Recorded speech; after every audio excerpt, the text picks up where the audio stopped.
Est-ce que vous avez déjà vu des vidéos dans lesquelles les gens ont des visages floutés? Comme ça. Eh bien ça, c'est à cause ou c'est grâce au droit à l'image. Je vous explique.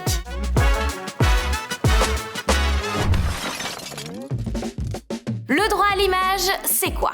Le droit à l'image, c'est un peu comme un bouclier magique. Il permet de nous protéger pour que personne ne puisse utiliser notre image sans notre permission.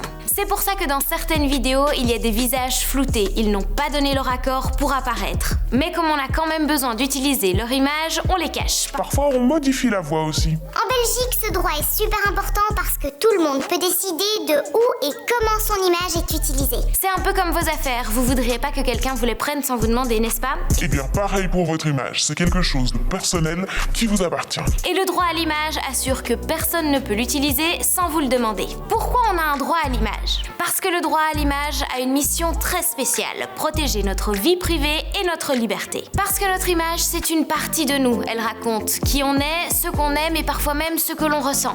Alors quand quelqu'un utilise cette image sans nous le demander, ça peut nous mettre mal à l'aise. C'est un peu comme si quelqu'un rentrait dans notre chambre sans frapper. Oh, je détestais quand on faisait ça, quand j'étais ado. Moi, j'avais pas de porte. C'est une blague? En Belgique, comment ça fonctionne? Comme je vous l'ai dit, si vous voulez prendre une photo ou une vidéo de quelqu'un, il faut d'abord lui demander son autorisation. Ensuite, si vous voulez publier ces photos ou ces vidéos dans un journal, un magazine ou sur internet, là encore, il faut demander l'autorisation à la personne concernée. Le droit à l'image découle de la législation sur la protection de la vie privée et l'article 11.174 du Code de droit économique. Bref, c'est un truc sérieux, quoi. Selon cette législation, l'autorisation doit être demandée à une personne pour fixer, exposer, communiquer ou reproduire son image. Et combien de temps il dure ce droit à l'image? Si on vous reconnaît clairement sur une photo, une vidéo, le droit à l'image s'applique durant toute votre vie. Par contre, si vous êtes de dos, dans le fond, avec une capuche et qu'on peut pas reconnaître que c'est vous, là, ça compte pas. Et après votre décès, votre droit à l'image reste valable durant 20 ans. Ce sont vos héritiers qui gèrent votre image durant cette période. Mais bon, on n'est pas encore là. Bon, maintenant, imaginons que vous êtes OK de donner l'autorisation pour qu'on utilise votre image. Comment ça se passe? Alors, l'autorisation peut être donnée aussi bien par écrit qu'à l'oral. Il y a aussi des cas où on donne son autorisation sans le dire concrètement, mais c'est évident. Par exemple, Max. Non, j'ai rien donné. Non, tu ne l'as pas dit, mais c'est évident.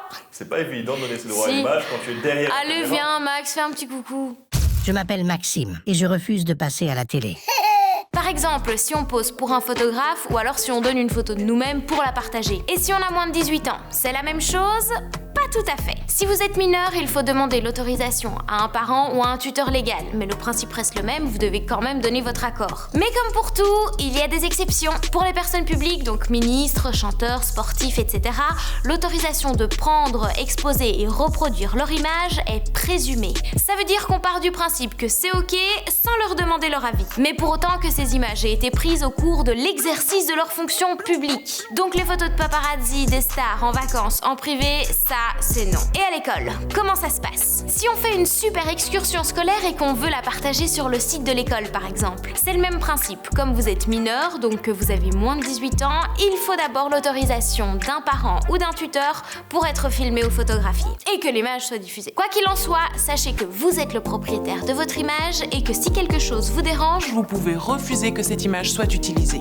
la prochaine fois, on verra quelles sont les réglementations pour votre droit à l'image, mais en ligne cette fois. Sur Instagram, TikTok, Snapchat, les sites en ligne, parce que c'est souvent là qu'on utilise notre image sans notre consentement, si on est harcelé par exemple. Alors pour suivre tout ça, n'oubliez pas de vous abonner à la chaîne YouTube des News et de nous poser toutes vos questions sur le sujet. À très bientôt, ciao!